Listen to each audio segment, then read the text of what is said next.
let me take up this subject of newness in our life, which is the topic for our retreat for the next full day tomorrow, evening today, and morning on Sunday. So this word newness has come up in the Avyakta Murlis quite a lot. And many people are thinking about what is next. This is like a little phrase that we're hearing quite a lot. What is next? Because in the last 3 or 4 years, I suppose, many changes have happened. Many new circumstances have arisen.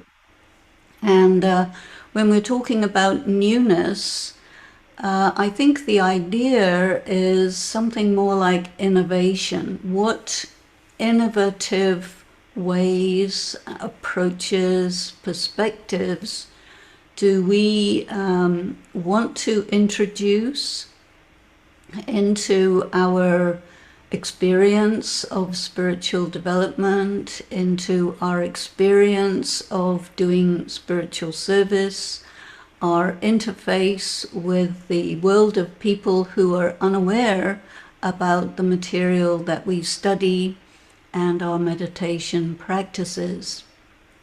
And also new ways to process the information, the ideas that we have been given for the last more than 80 years.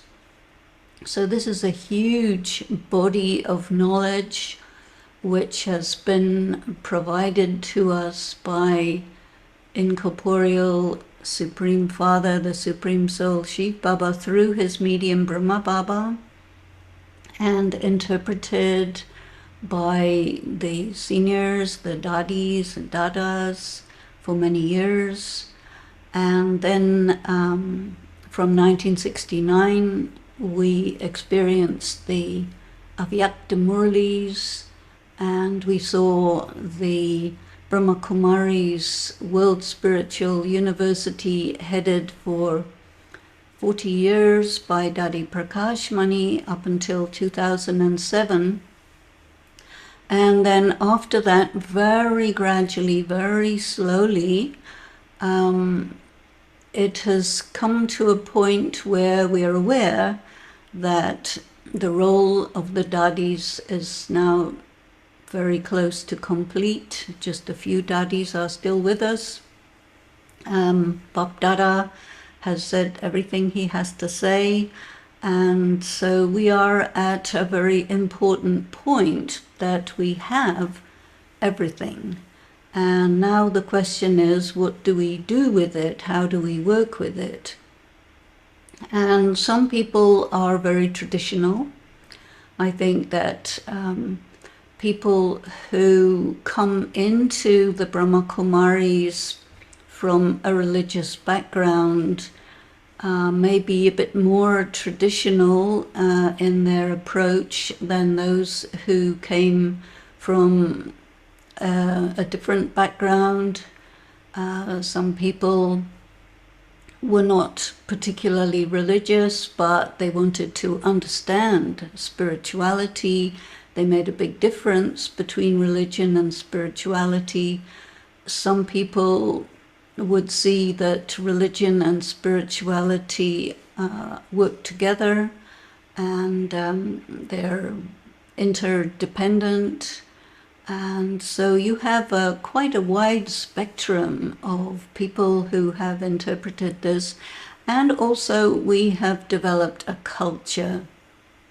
Bab Dada used to speak about Brahmin culture, and for many years we are figuring out what exactly is Brahmin culture and Brahmin life.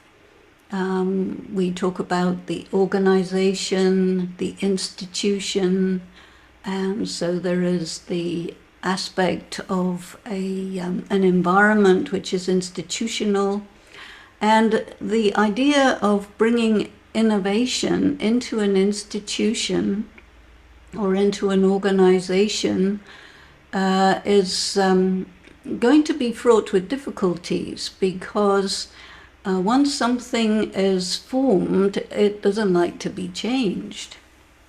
And once something has become a tradition and set in its ways, then who wants to take it apart and start it all over again? Maybe they would do it right, maybe they wouldn't do it right.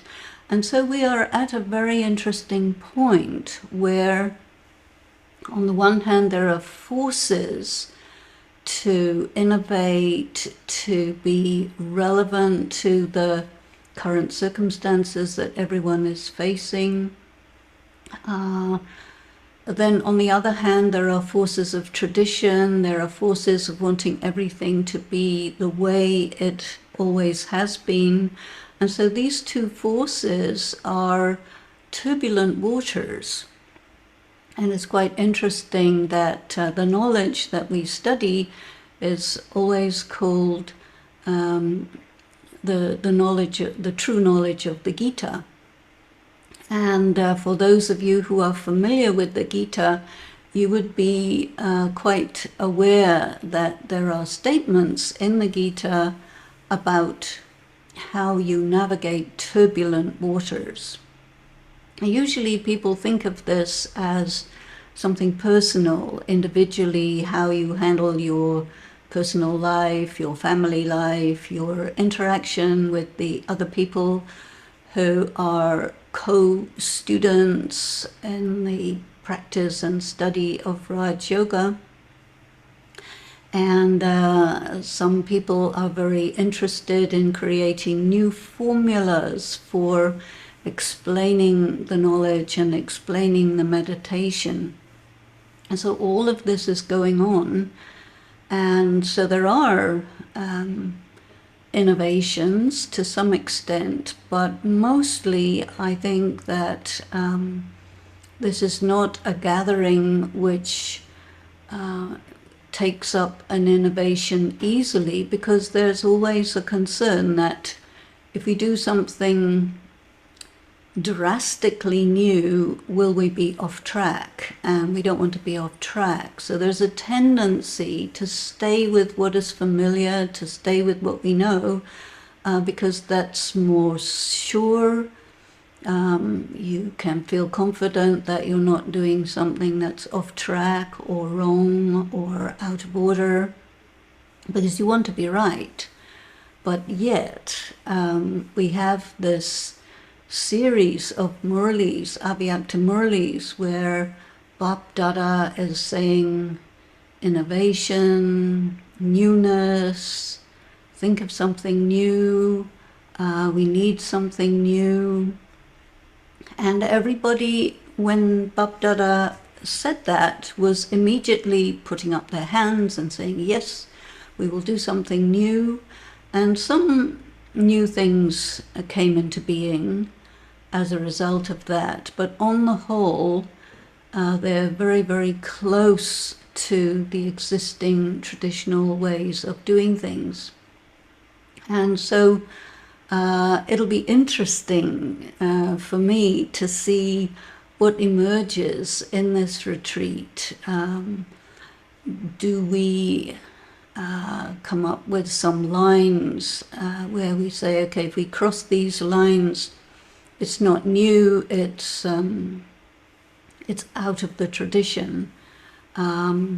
So let me look a little bit at what is involved from the much broader perspective in innovation. And I think the easiest analogy is the analogy of technology. And I remember when I first came into the Brahma Kumaris, there was no internet. There was nothing like the mobile phone. There was nothing like Facebook, social media. There was no video.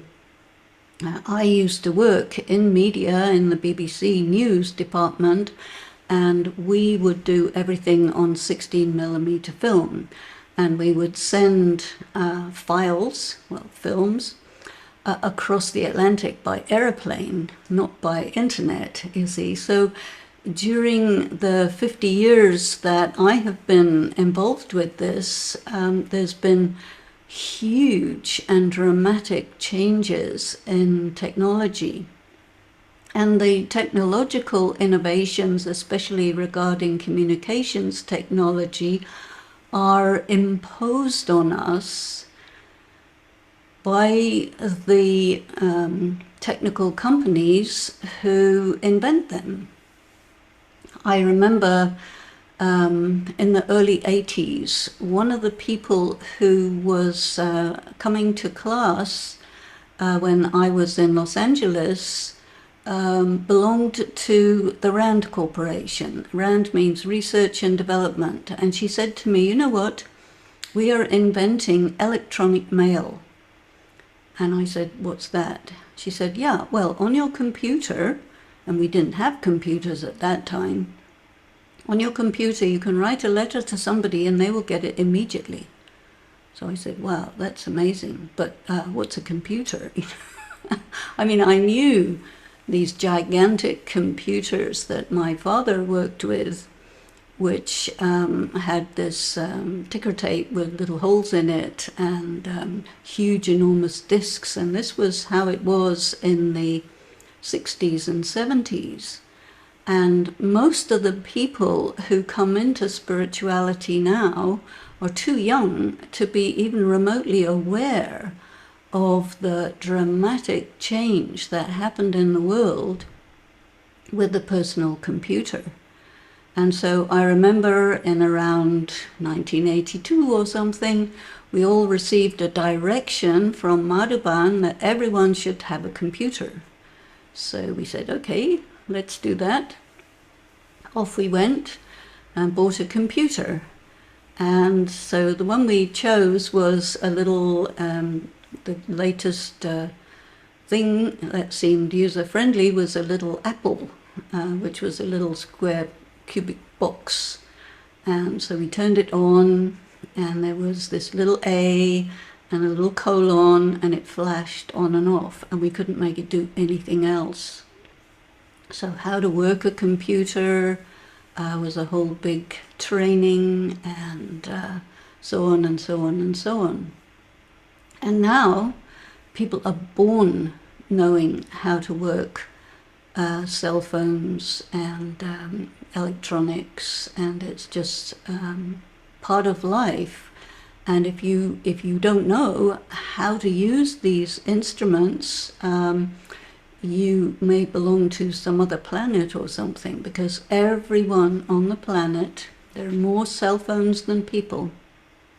Practically everyone has one or has access to one and is absolutely familiar with video phone calls. I remember when video phone call was a dream. Could you actually talk to someone and see them? And with the COVID-19, this also forced an innovation upon all of us, which we really took to like a duck to water, and that is the Zoom system. So here we are using Zoom still, and we find that this is marvelous because it allows us to go anywhere in the world, anytime, to speak with lots and lots of people without moving. It's much less expensive. We can have huge numbers of people without all the infrastructure that's needed. So technological innovation has been brought into the Brahma Kumaris world, the world of service, the world of personal interaction, the world of administration of all of the things that we do in an extraordinary way. But when we're talking about newness in this retreat, I think we don't want to talk about the external gadgets and devices that we include so easily, but we want to talk about how we relate to each other, what we think the practice of Raj Yoga really is. Many of us have been doing this for decades, And how are we doing? Are we moving at the speed of development that technology is? I think probably not. We may want to think about the ways that we interpret what spirituality is, what Raj Yoga is, maybe ways of speeding it up. There may be innovations in that regard. How we communicate what the knowledge is, what do we communicate? There are many, many questions that arise, and I'm sure that during the course of the retreat, there will be small group discussions where people take up different aspects of newness.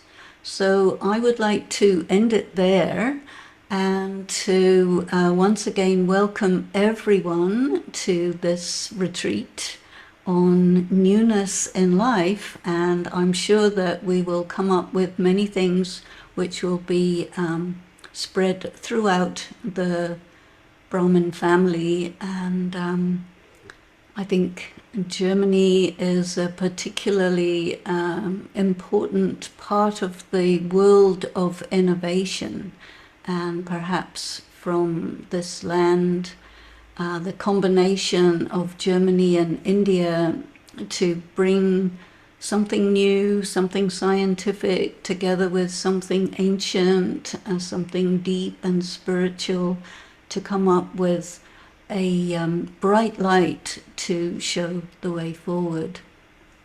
So, Om Shanti. Thank you very much.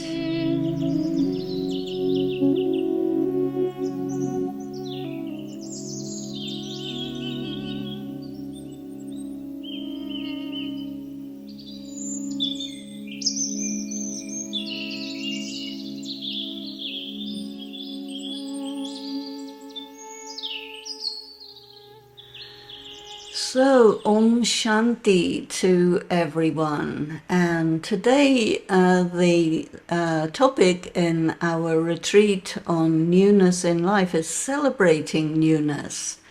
And there are many different meanings you could give to the word celebration. And usually celebration means something with a lot of activities and music and decorations and decorative dress, and this is the season of Diwali. And Diwali is, there's two different kinds of Diwali. One is the Diwali of the Golden Age, where everyone is in a state of enlightenment. And Diwali is also called Deepamala.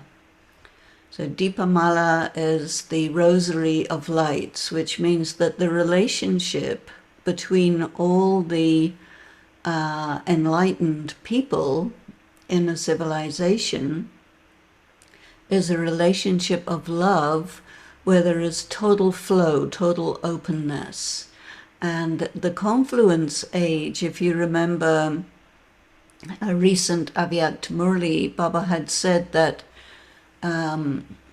what is the purpose of Raj Yoga? And the purpose is to create the sanskaras and the experience in the confluence age of the state of Jivan Mukti and Mukti. Do you remember that? And so what that means is that we have to create the sanskaras of the future world at this time. And there are also different interpretations of the word sanskar. And this is what I really wanted to talk about today, which is culture. Sanskar refers to culture. And so when Baba talked about Brahmin culture, which everyone has been wondering about, what is exactly Brahmin culture, it has to do with sanskaras.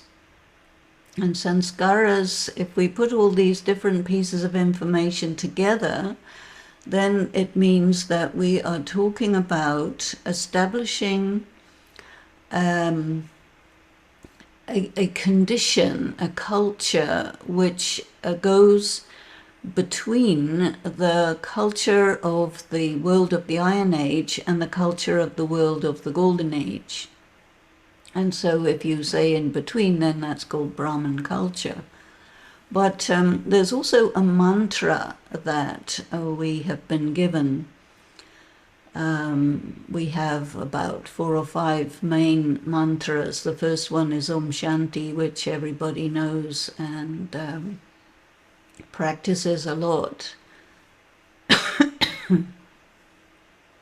And the second one is Manmanabhav, where you want to tune your mind to the mind of God and establish an open flow between yourself and incorporeal Supreme Shiv Baba.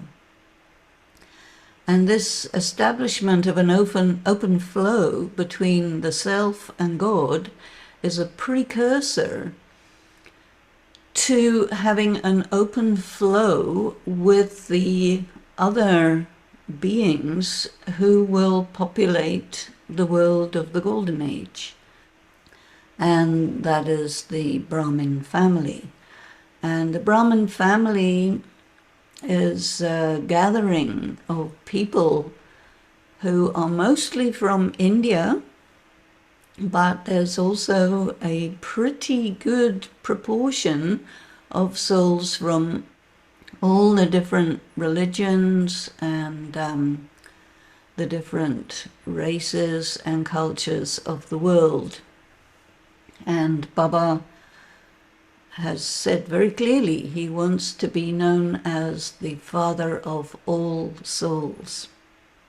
And so that has to be demonstrated in the composition of the family. And if you look at the history of the Brahman world, the Brahma Kumaris organization and family, in the beginning it was all Sindhis, and quite soon there were a few Muslims and a few Indians from other parts of India, like Gujarat in particular. And so from the very beginning there's been a mixing of cultures. And then when the Brahma Kumaris traveled from Pakistan to India and began to establish in the main cities of India, that's also when a greater amount of mixing of cultures started to happen. And why there is an importance of mixing of cultures is because if you have only one culture, then people don't really factor in the element of culture. When you have multiple cultures, then you have a clash of cultures. And when you have a clash of cultures, then you have to work out what is going to be the culture, because you can't be in a state of cultural clash forever. It happens for a period of time, and then you create a merging of cultures, which is another culture. And this is what is going on in the Brahmin world. Then in the 1970s, and the Brahma Kumaris established centers in most parts of the world. And then there are people from other races, other backgrounds. You have a lot of people with a Jewish background, Christian background, European background, American, South American, North American, Australian, African, other different parts of Asia, and these are all the cultures of the world, all mixing in, and there you have a very big clash of culture. And Then this brings me to the other mantra that we have. And the other mantra, I'm not going to enunciate it in Hindi, there's no need. But what it means is that you forget your body, forget your bodily relations, and forget your bodily dharma. And that means your culture. And so I want to talk about celebrating newness in the context of culture, because culture is not something that we talk about very much in the Brahman world. And one of the reasons is that when the aspect of culture was raised in the 1980s or so, the seniors were saying that, well, there is no cultural difference because we're all souls and we're all Baba's children, and so there is no matter of culture. And so the matter was laid to rest. But in fact, there is a matter of culture. And I think that one important aspect of newness is for us to actually consider the question of culture and what that really is. Now, the main element of culture that we have to deal with, which is common throughout the entire world, is the culture of the patriarchy. And Brahma Baba is a patriarch. And the culture that he came from is a patriarchal culture. And the cultures of the world, with very few exceptions, are patriarchal. There are some matriarchal cultures, but they tend to be very isolated and they're not prominent in the world. But there are some people who have done studies on the matriarchal cultures, and there are some very interesting attributes of the matriarchal culture. And so the patriarchal culture and the matriarchal culture are in opposition with each other. And when Baba set up the Brahman family, he put the sisters in position of dominance.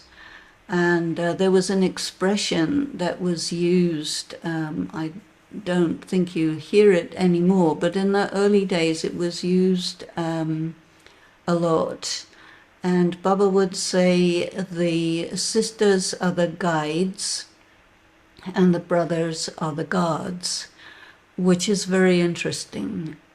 Because when the Brahma Kumaris began, there was a huge and strong reaction from the patriarchy, because the sisters announced to their families that they did not want to get married and they wanted to live a celibate life.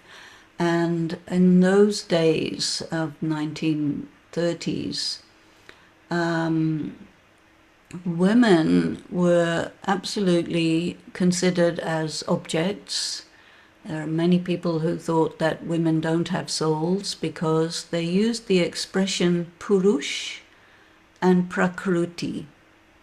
And so a lot of people interpreted that purush is the man, which is also a word for the soul, and prakriti is a word for matter.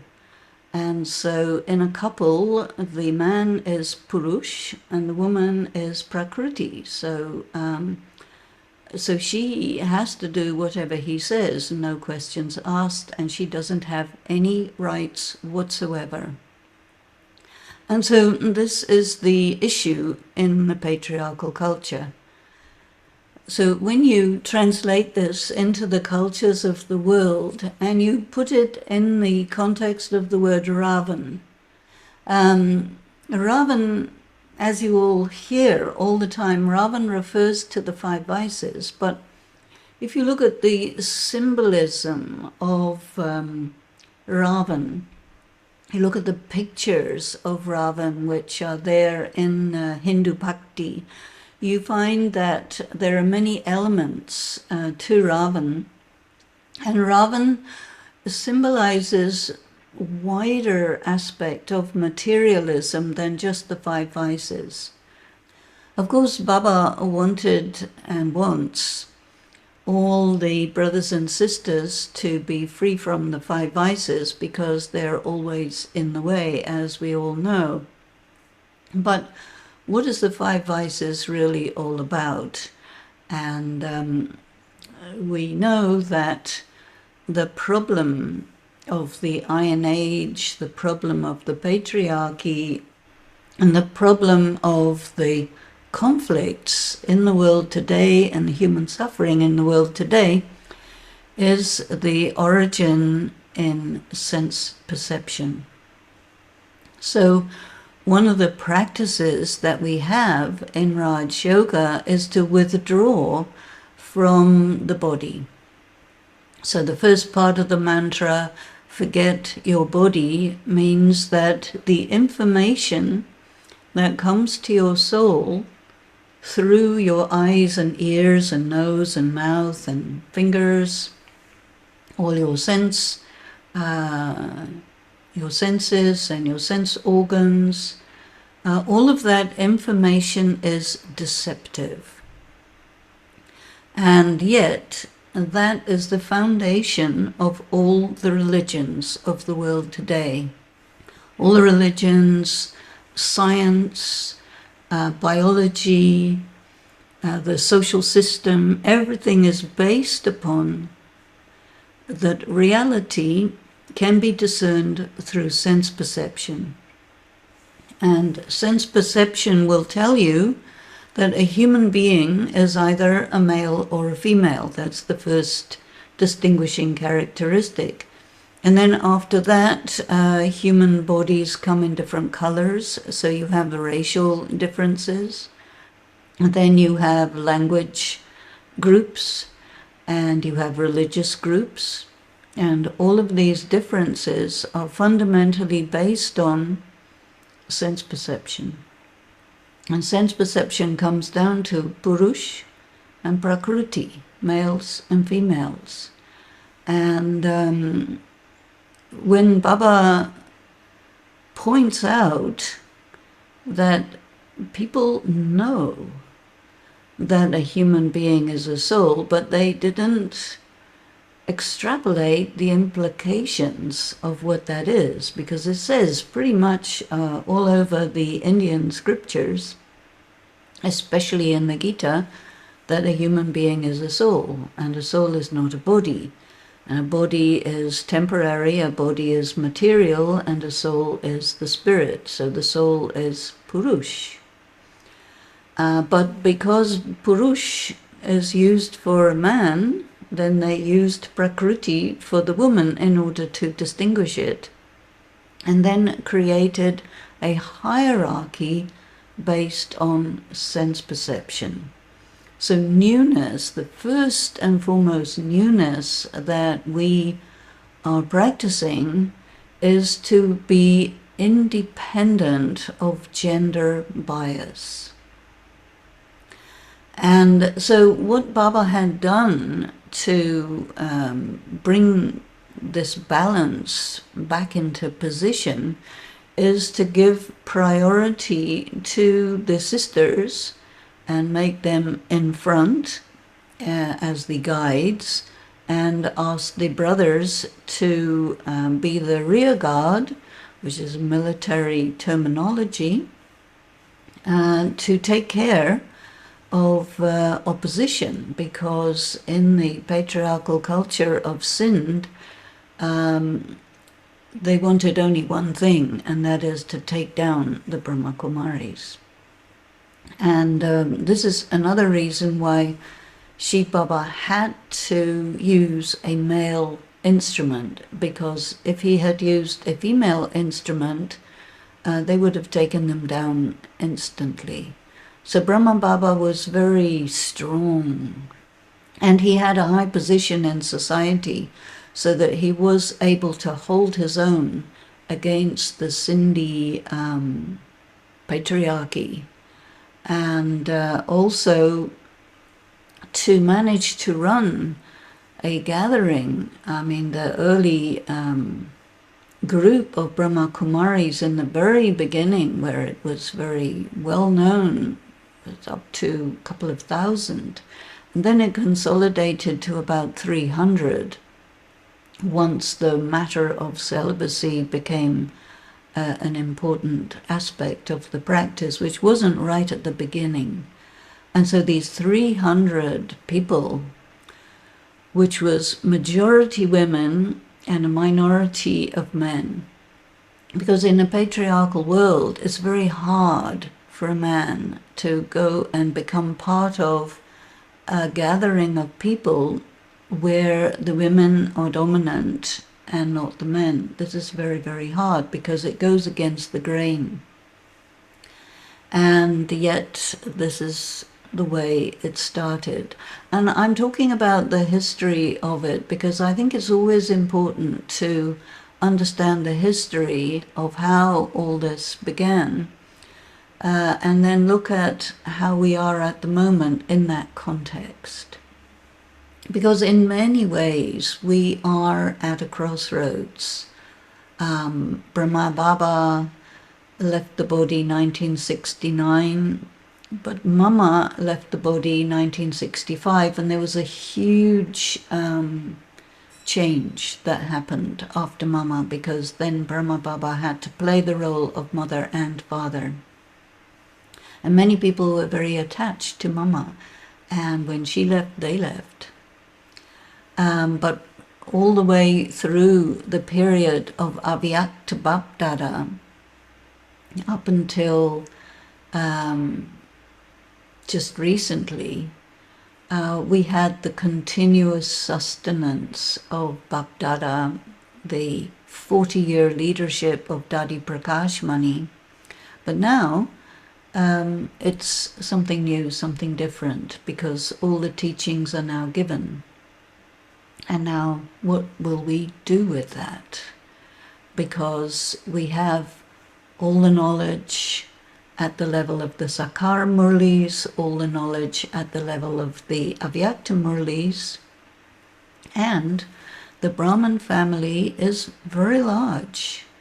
I suppose we are somewhere around 1 million people, which is a good-sized gathering. And I think it's a very good time, since we're talking about newness, to just see what is the state. Because the second part of the mantra, forget your bodily relations, also has to be looked at, because the culture that you are born into as a human being has an enormous influence.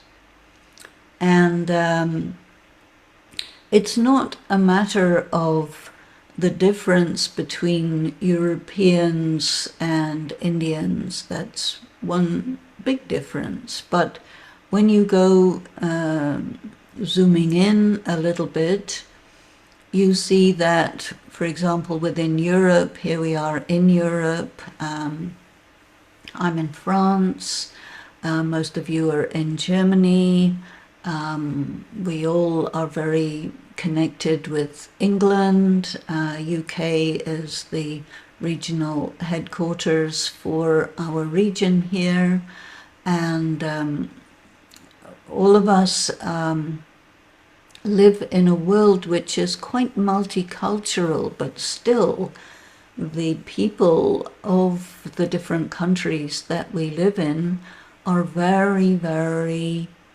firm on the preservation and development of local culture. And in India, there are many states, and within the states, different areas, and they all have their own cultures. And so you bring all of that together into one big mix of a million very disparate backgrounds, and you say, yes, this is one family, one culture. Well, it's not really. I lived many years in the United States, and United States is a Europeanized land, which was originally populated by indigenous people who were basically colonized and enslaved or put into reservations and disempowered politically, socially, economically, and in every possible way. So this was a dominance. And European powers also dominated India and most of the rest of the world. And the culture of the European approach, Christianity, was imposed on all of these regions. And so you have a culture of oppression, and that's the way it is. There just is a culture of oppression, and it's a culture where from time to time there are wars about territory, and even as I speak we have war going on. The one that is mostly in the press is the war in Ukraine, but there are many other wars going on that are not much reported in the press. And these are clashes of cultures, these are reactions to oppression and so on. So what we call the Iron Age is a very disturbed time. And all of us in the Confluence Age are impacted by the strong views of the Iron Age. And so here we are, having to deal with this mantra, forget your bodily relations, which means that the cultural group that you grew up in, your family, your social class, your education, where you live, your economic bracket, the kind of work that you do, the people that you encounter through work and through your hobbies and interests, and through, if you have children, the school and the other families where they have their children in the school. All of this is culture. You are strongly influenced by the media, film, fashion, all of these things. They all tell you what is right and what is wrong, what is good and what is bad. And the political arena is totally filled with these quite often clashing ideas. And Baba says, forget that. So you can forget it theoretically, but it involves leaving one thing and going to another thing. And that is not so easy, because what you're supposed to leave is relatively clear, not totally clear. And what you're supposed to go to is also not clear at all. So for many people, the Brahman way is the way of India. But for Baba, the way of India is divided into the way of Bhakti and the way of Gyan. And so how do you distinguish between what is Hindu Bhakti and what is Gyan?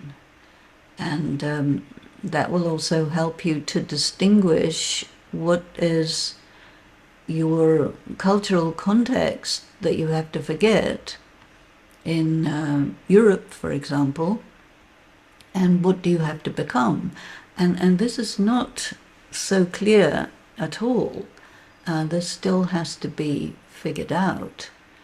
And then the third part of the mantra, forget your bodily dharma. And I use the word dharma rather than religion, because dharma really means more than religion.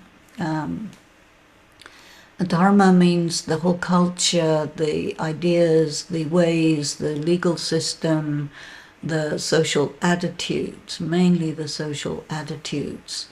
And all of these things that we are surrounded by are very much dominated by the patriarchy, which is why I brought up the subject of the patriarchy, because the patriarchy is the foundation of the Abrahamic religions, Islam, Christianity, Judaism. These are highly patriarchal religions, and Hinduism is also, and Buddhism is also. So I think it's realistic to say that the main imbalance that we have is the imbalance of the patriarchy. And after the Second World War, in Europe, what happened is 80 million people were killed, and most of them were males, which meant that the patriarchal system was impacted, because there was a dominance or a large quantity of women who were left over after the war, and not so many men, because they were killed or they were wounded in battle.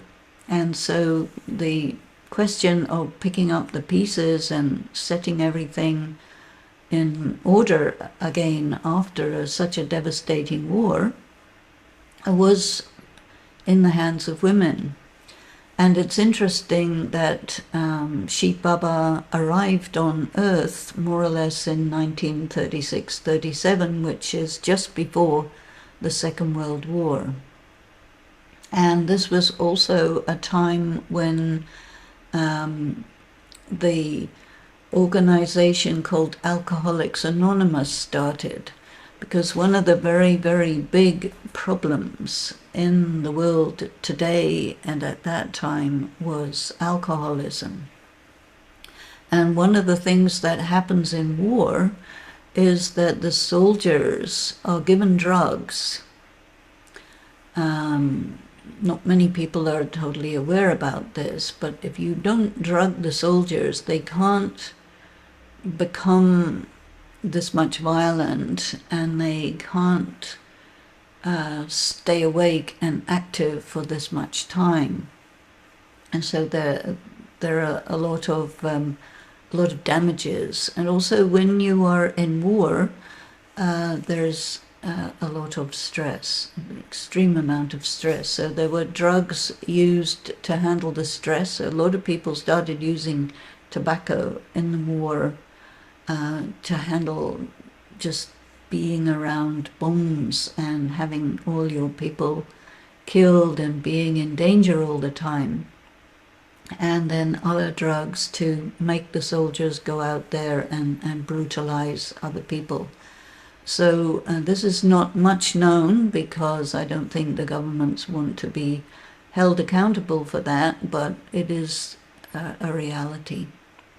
And so addiction is also connected with the five vices, because the five vices are actually addictions.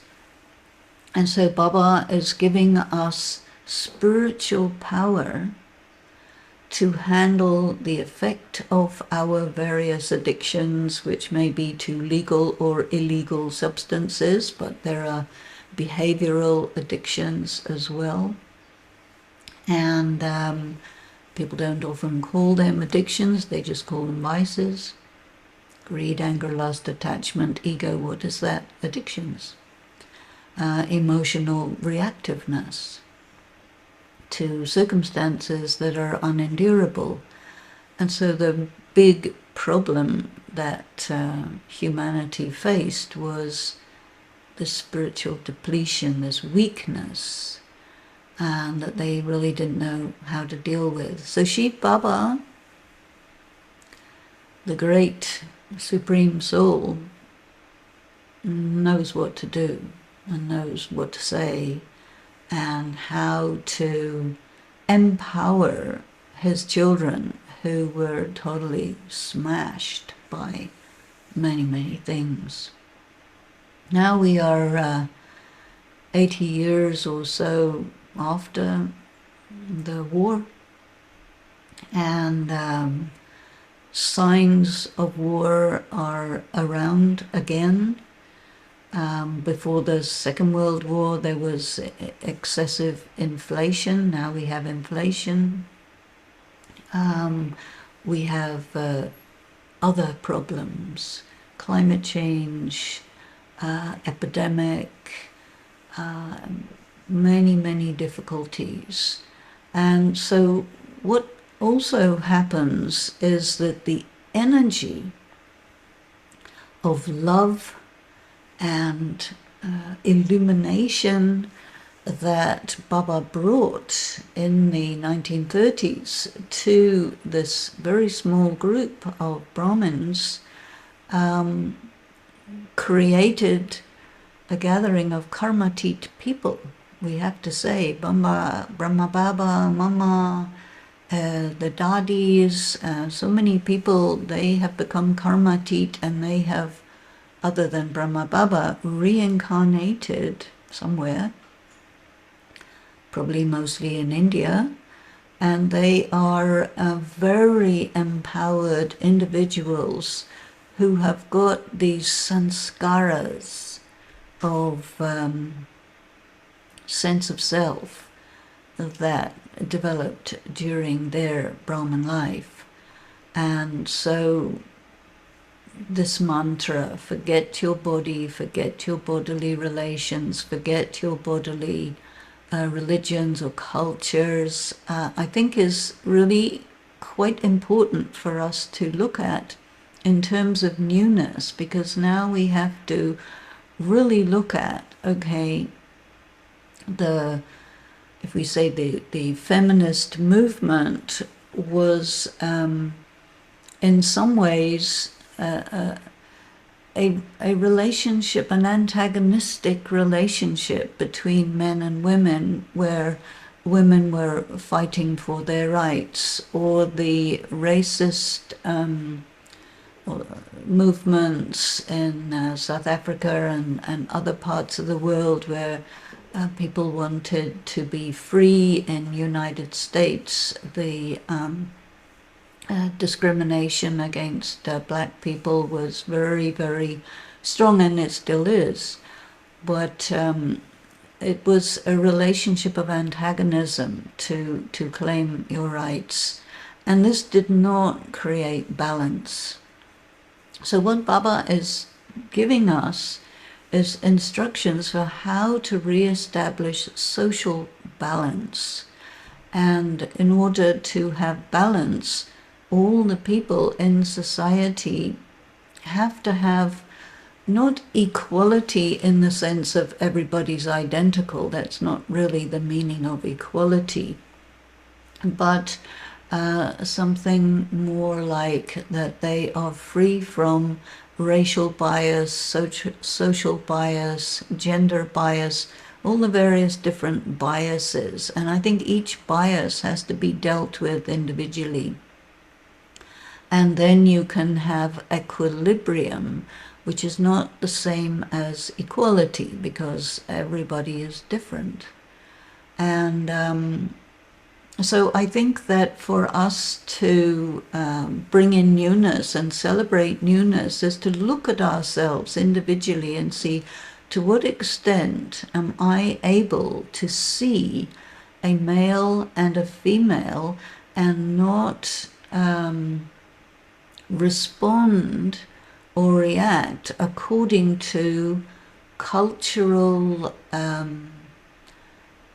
pressures and conditioning that I grew up with, because everybody grew up in a patriarchal system where the pressures to be a girl and be a boy and be different from each other were strong. I think nowadays the young people are much freer of that. But most of the people in BKs are a bit older and not that free.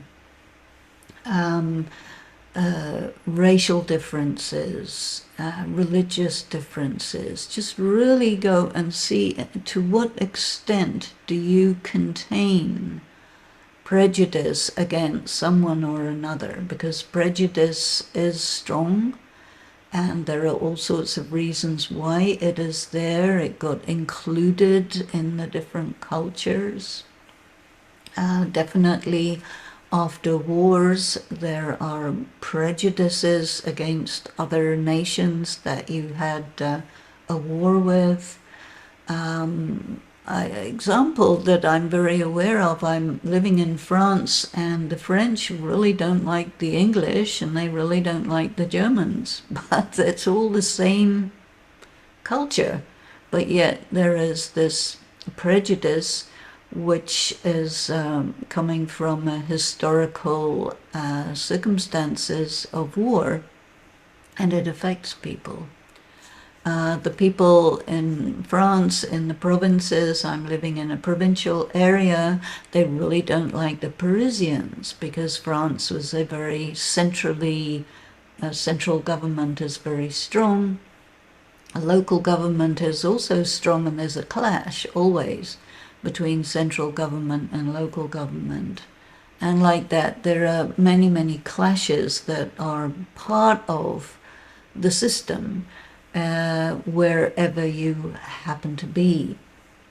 And so I'm going to stop there. Of course, I could go on much further, but I just wanted to point out that I think that Baba is really helping us a lot in our state of becoming free from many things that limit us through looking at this mantra of forget your body, forget your bodily relations, forget your bodily religion, and the last part of the mantra, remember one alone.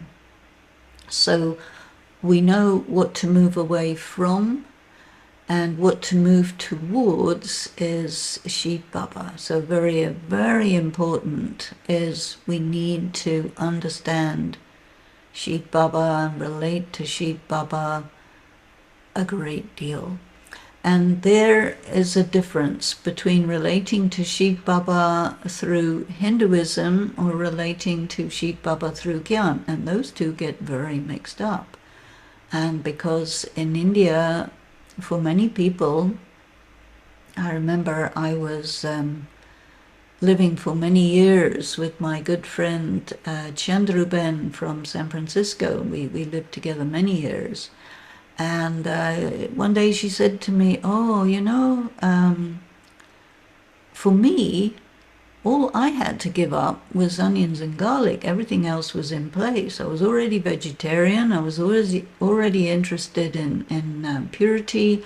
I was already in a family that worshipped Shiva. I was in a Brahmin family, a Lokik Brahmin. So that's all I had to give up, and everything else was exactly the same. But for you, you have to change every little thing, your dress, your food, your attitudes, your language, your religious background, your cultural background, everything.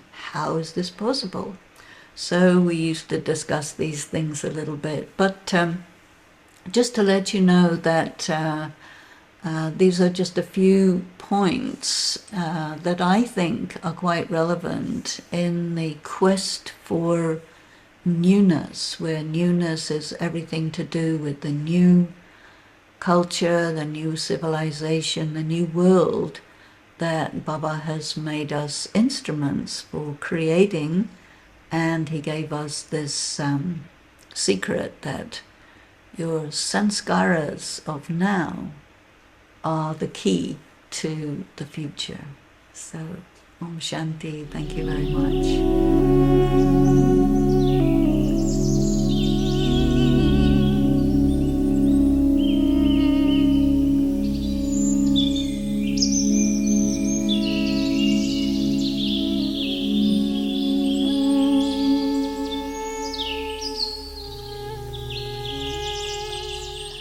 Om Shanti. Well, thank you so much. And this is a very contentious question. What's next? Because, of course, in one way, nobody knows what's next. So there are all sorts of thoughts, proposals, possibilities.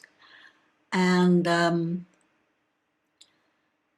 I think what we can usefully look at is the difference in circumstances, because what we do is so often a response to circumstances.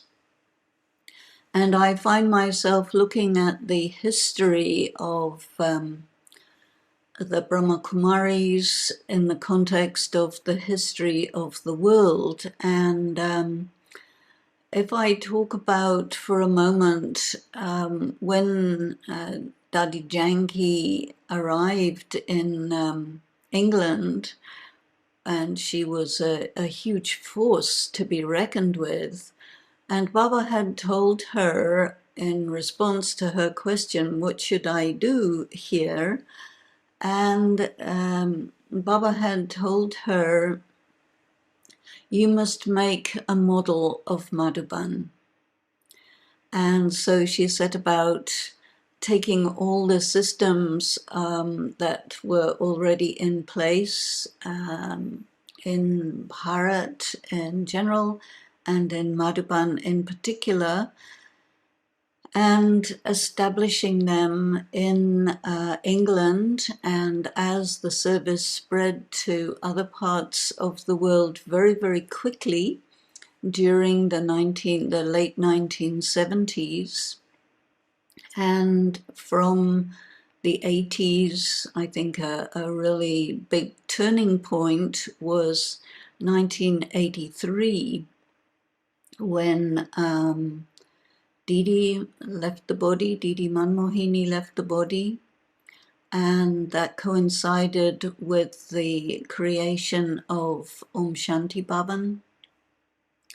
And then it was not long before Gyan Sarovar, the global hospital, and Shantivan took shape.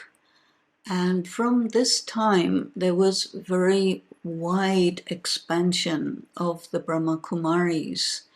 And before that time, there had been a lot of attention on the individual Brahmins, a lot of attention on exactly what Gyan is, exactly what yoga is, and what it means to be a revolutionary spiritual family in the context of the Iron Age, and that revolution that Baba had initiated was now spread throughout the world. And so that developed and gathered, and the Brahmin family went from something in the region of 12,000, it was when I came in 1974, and there were very few centers, and now it's really reached what we may call an unlimited stage. Brahma Kumaris is worldwide, it's well known, we're part of the United Nations in many aspects. The government of India is very favorably disposed towards Brahma Kumaris. The current president is a Brahma Kumari. And so it has really moved enormously in terms of developing numbers and the forms of service are streamlined and very professionally done. And since COVID, we have initiated all this video conferences, webinars, everything more and more has come online, which is something that I was hoping for many years. And so it's very lovely to see how that has flourished, and we are really very accessible, much more accessible from anywhere in the world. And even there are places in the world where, for political and religious reasons, it's not possible to establish a center, but people from those places just go online and they continue with their study and understanding.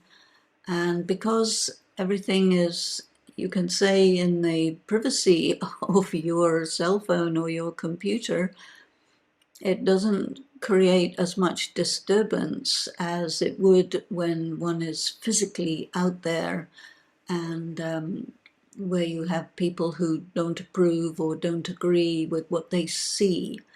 Now it's somehow a very different environment, very different circumstance.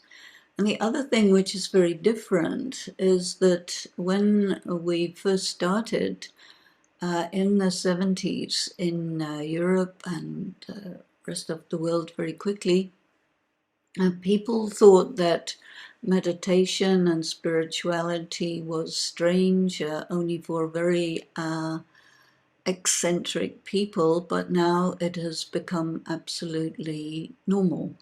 And everybody knows about meditation. Mindfulness is extremely popular, although not many people know that mindfulness is pretty much the same as Buddhism.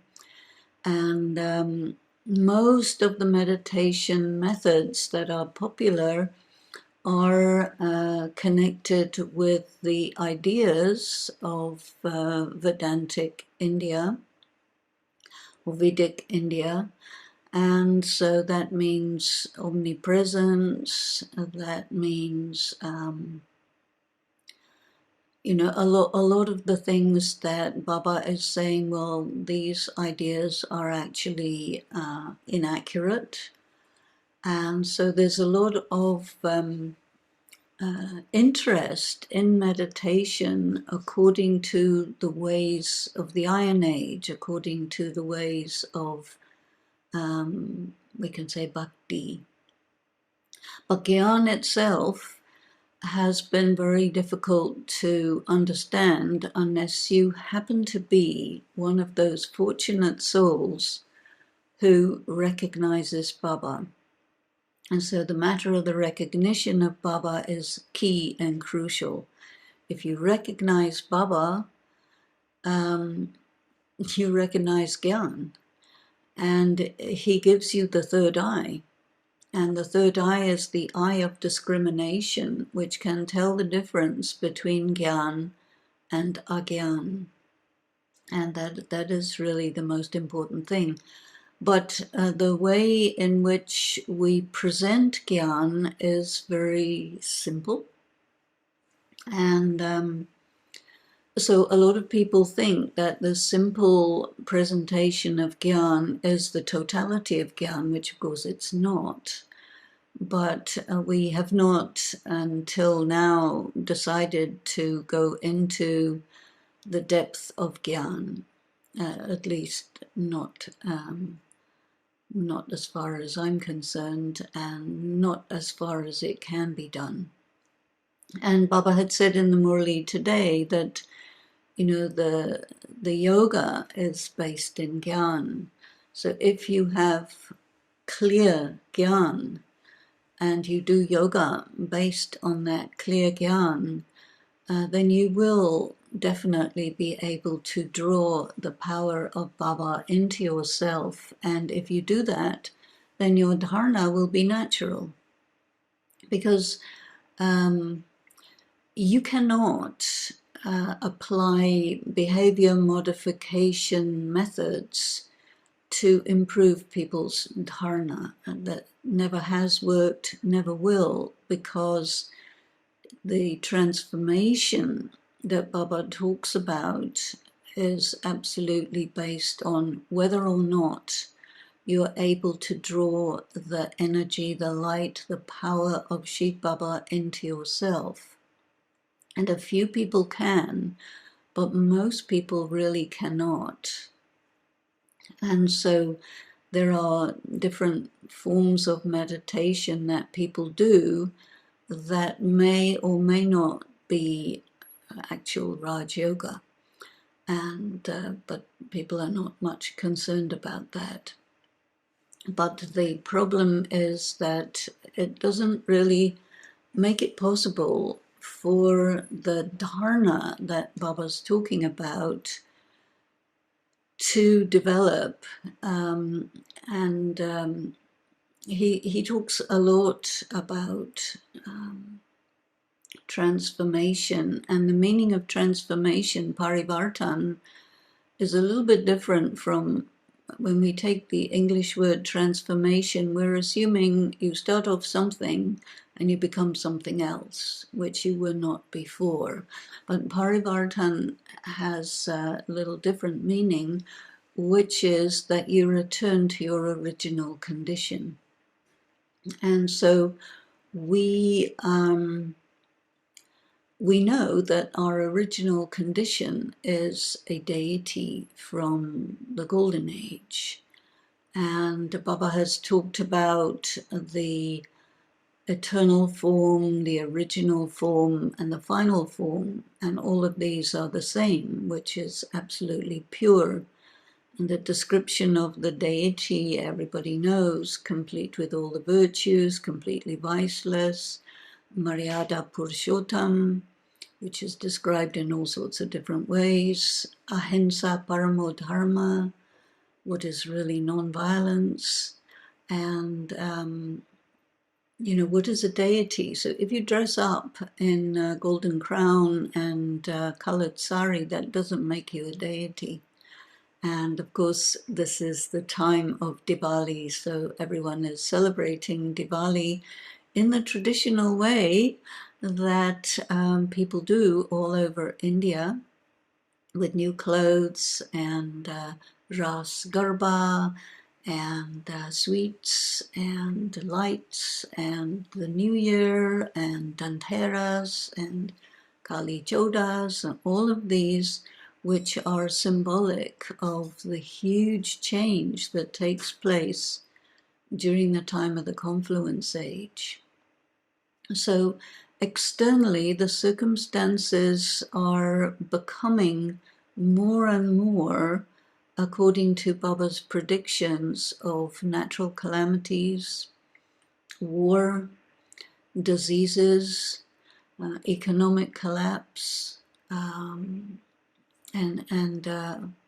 all the aspects of destruction. So of course Brahma Kumaris really don't need to tell everybody that the destruction is coming, because everybody's telling us, by the way, have you noticed there's going to be destruction? And we say, yeah, we know. But this is a different circumstance, because in the 70s and 80s that was not how people were thinking. It wasn't so visible. And so how do we respond to these different new circumstances? I think we have responded quite well in terms of technology, communications technology. We have come up and taken good advantage of that. And I think most Brahmins are quite capable in terms of communications technology, and we have streamlined the organization and so on. But I think that the circumstances of the yagya, which are that Baba isn't coming anymore, that's new. And so we're studying and focusing on the knowledge, which now we have the totality of all the Sakara Murlis and the Avyakta Murlis. Of course, there are early Sakara Murlis that are not accessible, and some Avyakta Murlis are not accessible, but the main teaching, whatever we need to know, we have.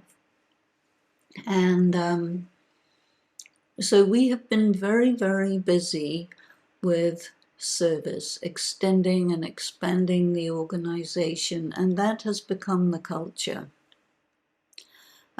We have understood the importance of good behavior, and that's very nice. But I think what really is needed is to develop the Gyan, to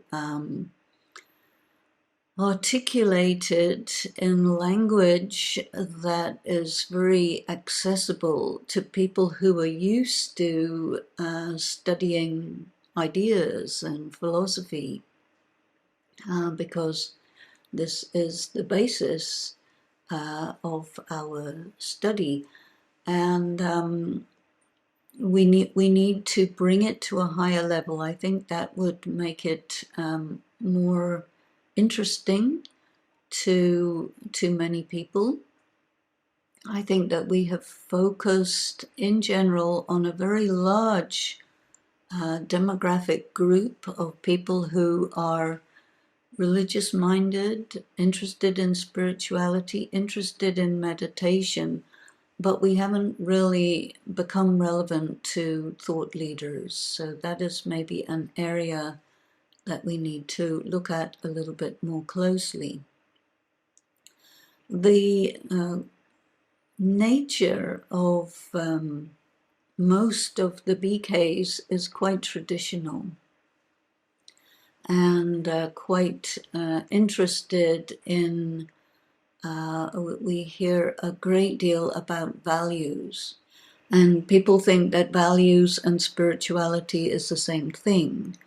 But actually values corresponds to the prevailing social attitudes of the time. And so in that case, you are not really going to bring anything new. You are going to be working with something that everybody already knows. This has been going on for, I don't know, 300, 400, 500 years in the same way.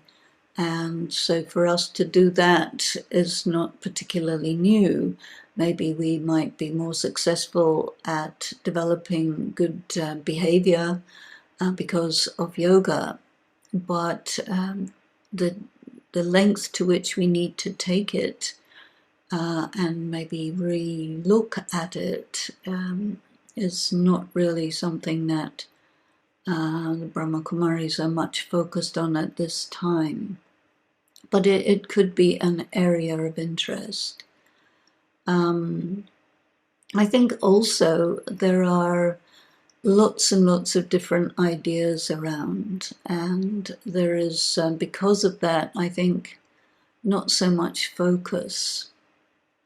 So one of the ways of establishing focus is to become very, very traditional and to do everything the way it always was done in the early days as far as possible.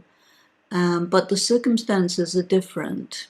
And so one of the statements that I hear very often in different conversations among BKs in different parts of the world is, are we relevant? So we were relevant in the 1970s and 80s, but that was a long time ago, and the world has changed enormously since that time. And if we do things the same way as we have done, then perhaps we are not as relevant as we were once. But the problem is that it's difficult to really say what is relevant. And so I think it would be very useful to discuss the whole matter of relevance. What are we doing that's not relevant, and what are we not doing that is relevant, that we need to be doing? So this is something to consider, relevance. And then the other aspect that I think is quite interesting that's coming up is integration. Whenever you start something new, it's very, very important to separate yourself from the world, because otherwise you cannot establish yourself as something solid, recognizable, meaningful. And I think that that has been done. And I think now part of being relevant is to be integrated, to integrate into the world. So how we look, how we talk, all of these things, if we look different and we use different vocabulary from everybody else, then we're emphasizing our difference. And then people say, well, you know, you're very different, so I rather connect with some meditation group which is integrated into the world. So maybe the question of integration is an important thing to consider, to bring in. How we do programs, what kind of programs do we do, what topics do we take up, are they relevant? Are we still looking at the world socially, politically, and as the way the world is, are we still looking at it through the lenses of the 1980s? In some respects, we might be. Another thing which is an issue, I think, is that the BKs are essentially an aging population. We have not really been very attractive for young people. And actually, traditionally, spirituality is something that's really taken up by people in their 40s. So that is the time, naturally, when a person has done all their activity of being young, of getting educated, growing up, getting married, having children, creating a business, getting themselves established. And by the time they're 40, then maybe they turn their attention to spirituality, and they've already had sufficient life experience.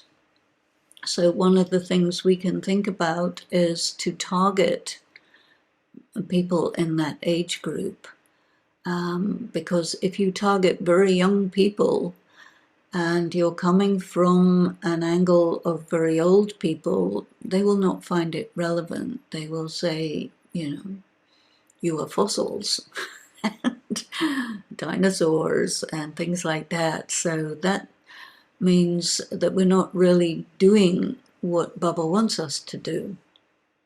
And then what does Baba want? Well, he tells what he wants, and then everyone interprets that in their way.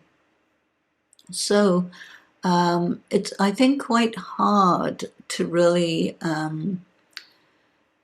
show a vision of what is next, because the world is very unstable, very uncertain, and things, the infrastructures are seriously breaking down, which is why I think our use of communications technology is very intelligent, because people have less money, less time, more stress, more confusion, more uncertainty. There are lots and lots more people in the world. I mean, the world population has doubled in my lifetime. And the number of displaced people and refugees is higher than at the end of the Second World War, which is unprecedented. And so there is a great deal of social instability and unrest. There's far more criminal activity than there ever was. And so people are feeling quite insecure. And so it's different. It's very, very different. And I think that it's possible that many BKs have decided, okay, we will fold in upon ourselves and we will not have too much to do with the big bad world, but then what happens is you don't really have contact with the world and you don't really know what is needed. And this is also a factor of having an aging population. An aging population is not active in the work world, is not experiencing the same kind of pressures and difficulties that young people are experiencing as they come out of school and try to make their way in a very difficult world. So all of these things are, I think, factors to be considered. And when we look at this question of what is next, on one hand, we're thinking about circumstances. There are unforeseeable circumstances that we will find ourselves in front of, but at the same time, there are trends that are discernible, so you can predict to quite a good extent. And plus, Baba has given us many predictions about what is going to happen, how it's going to happen, and how to prepare ourselves for it. So we are at a great advantage in comparison with others. I think it was very noticeable that during the COVID lockdown, BKs were much better at handling being locked down because we're used to being locked down, because of being separate from the rest of the world in many, many ways. But also, we have to look at what do you want to create, because the energy of Shiv Baba's yoga with Shiv Baba, the energy of his remembrance, and the power of his teachings, which infused the early Brahmins, was a huge revolutionary force that really upset the society of Sindh at that time. But now there isn't anything even slightly upsetting about a BK because we have chosen to make sure that everything we do doesn't upset anyone. And so because of that, the difference of what we offer is not easily noticeable. So we might want to have a look at that and see what do we want to bring into bring onto the table that makes us different from any other meditation organization, because at the moment it's not so easy to distinguish. What are we bringing? What is different? Why is it that what we are doing is powerful and what other people are doing is still part of the Iron Age? Then the question arises, do you want to be known as different? I think a lot of people don't want to be known as different, and they want to be quite traditional and quite integrated in the matter of not creating any disturbances. And so I think part of that has caused BKs to become like a little bit isolated from the thick and thin of the world. So these are all matters to be looked at, matters to be thought about from one's own personal point of view. How do I, what is me, the individual person, when I'm moving around in the world and in different societies and so on? Do people get anything from me? Do they feel anything from me? In what way am I a beacon of light? Am I actually a beacon of light? What is the quality of my yoga? Do I really understand the Gyan to make it into life as a natural characteristic so that it's noticeable? Maybe that is a good form of service. But we have been thinking of this word, what is next, since quite a long time, but no answers have come up. So we're still thinking about it. We're maybe not going to get any answers, but I think it's very important to think about it, because there are some things that can be done in a very focused way, and different innovations get proposed by different people, and if it's the right thing, it will get recognized and appreciated, and it will take off.